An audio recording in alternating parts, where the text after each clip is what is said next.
सुख सागर के प्रथम स्कंद का 10वां अध्याय। सूत जी द्वारा युधिष्ठिर के अनुशासन एवं श्री कृष्ण जी का द्वारका प्रस्थान का वर्णन। राधे राधे बंधुओं, आप सभी का मेरे YouTube चैनल शिव परिवार में हार्दिक स्वागत है। बंधुओं, आज मैं सुनाऊंगी आपको 10वां अध्याय, जो इस प्रकार है। सोनक जी बोले, हे सूत जी, युधिष्ठिर तो बंधु नाशक दुख से अत्यंत संतप्त थे। फिर उन्होंने हस्तिनापुर में आकर किस प्रकार इतने बड़े राज्य को संभाला। सूत जी कहने लगे, हे मुने, युधिष्ठिर बड़े धर्मात्मा थे। उनके राज्यासीन होते ही पृथ्वी धन धान्य से पूर्ण हो गई। कहीं भी दैहिक दैविक और भौतिक ताप न रहा। किसी को न कोई रोग होता था, न सब ऋतुएं समय समय पर फूल और फल देने वाली थी। पृथ्वी पर मनोरथों को देने वाली गायें अपने स्तनों से दूध की धारा बरसाने वाली थी। नदी, समुद्र और पर्वत आदि सब स्थान में पूर्णतया व्याप्त थी।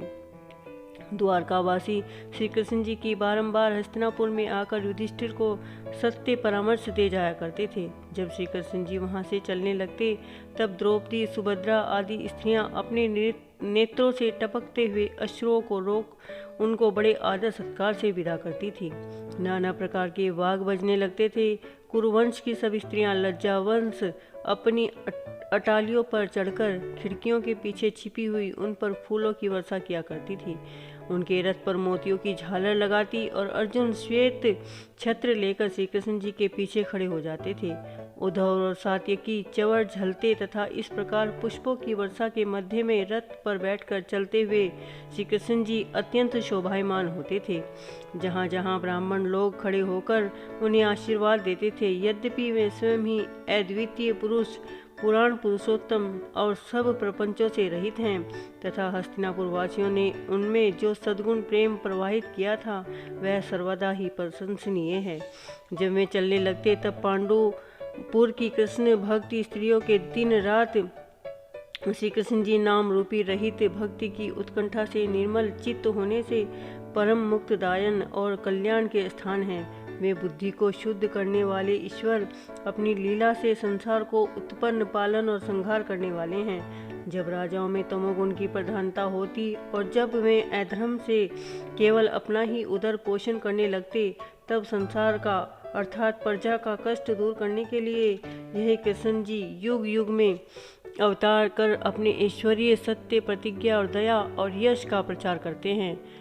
ओहो, यदुवंश सर्वदा ही बड़ा प्रशंसनीय है कि जिस मथुरा में लक्ष्मीपति विष्णु जी उत्पन्न हुए हैं। ब्रज की वे स्त्रियां अवश्य ही बड़भागिनी हैं।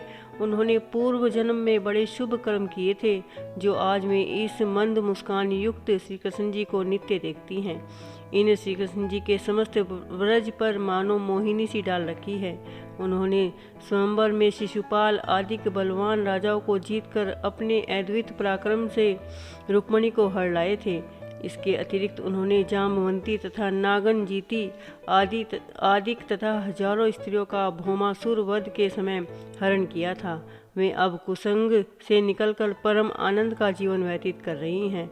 यद्यपि श्री कृष्ण जी उन स्त्रियों के घर में कभी नहीं जाते थे, तथापि वे सब उनकी मंद मुस्कान से ही उन ईश्वर के दर्शन का आनंद लाभ करती थी। इस प्रकार जब श्री कृष्ण जी हस्तिनापुर से चलने लगे, तब उनकी रक्षा के लिए युधिष्ठिर ने स्नेह से हाथी, घोड़े और रथ सहित अपनी एक पैदल चतुरंगिनी सेना को उनके साथ कर दिया। बहुत दूर तक पांडवों ने उन्हें पहुंचाया। श्री कृष्ण जी अनेक वनों, नदियों, देशों और कितने ही पर्वतों को देखते हुए द्वारका चले। बोलो कृष्ण जी भगवान की जय।